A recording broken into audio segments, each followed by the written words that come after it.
these look like. They're going to be out of this world.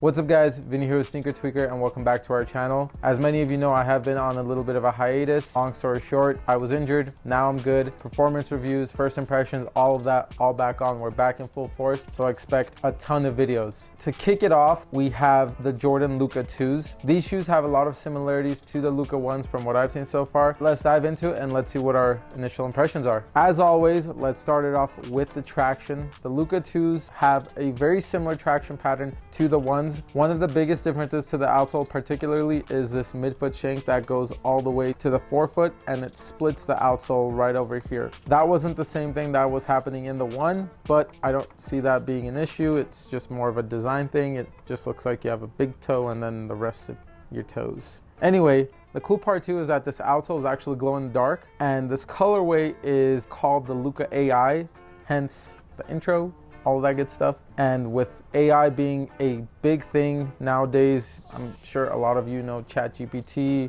all those AI pictures you've seen all throughout the internet. It's pretty much taking over, putting people out of jobs, all of that. Not so good stuff as well. But as how I think the traction will perform, I think it's going to perform really similarly to the 1, which was honestly a great experience. I didn't have any issues with dust, and whatever dust did collect, super easy to wipe off, and also very squeaky. Squeak doesn't have anything to do with performance, as I've mentioned many times before, but sometimes it's nice to hear, you know your traction's working, besides the fact that you're not slipping. However, there are shoes that are pretty damn squeaky, but you're still skating all through the floor. So keep that in mind. It doesn't always mean it's good. For the cushion, the Luka 2 has Formula 23, just like the 1. Now, Formula 23, I wasn't a huge fan of last year. It was also the first year that they implemented it. React also was very similar in the first year they implemented it in basketball shoes. It wasn't the most comfortable thing. However, as time went on, it improved more and more and more. So I'm holding out hope that these are also going to be the same. As for just putting them on feet,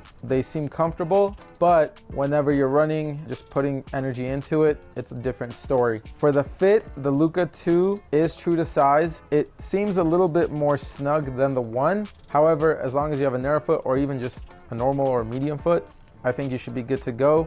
Those of you that have really wide feet, I would try them on in-store and then just see how they are. For the materials, the Luka 2s look like they have a little bit more going on than the 1s did. You have hints of what I think is synthetic suede and just mesh all throughout the shoe. The heel counter also has this synthetic suede material, and it seems pretty beefy, a little bit more than the 1 was. So I think it's definitely going to be a little bit more supportive than the 1, but I don't think it's a huge difference. I think they're both going to still perform pretty similarly. I'm just hoping that the cushion, at least for me, is a little bit more plush. I'm getting up there in age and my knees are feeling it, so I'm hoping that they're definitely a little bit more forgiving than the 1s. You also have this TPU plate on the lateral side, so that definitely is going to help with stability. Also, the midfoot shank, which is also a TPU shank, that'll also help with torsional support. Overall, I'm pretty excited for these shoes. I'm not expecting amazing things out of it, but I am expecting them to not regress from last year.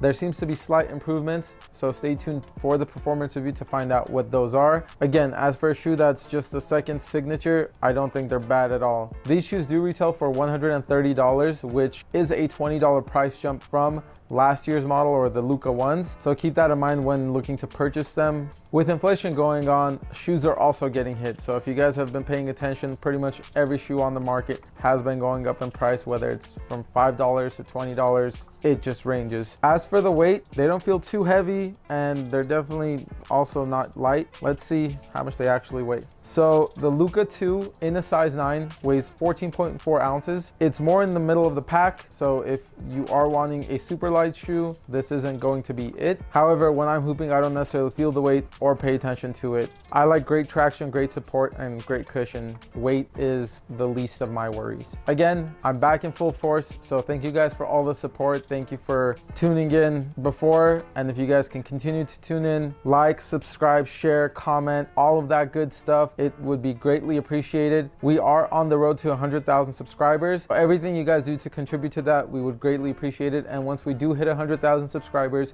we will start doing sneaker giveaways, whether it's casual shoes or basketball shoes. Take your pick, you name it. We're happy to do it, especially for those of you that have been supporting us from day one. Again, thank you for everything, and we'll see you guys in the next one. Peace.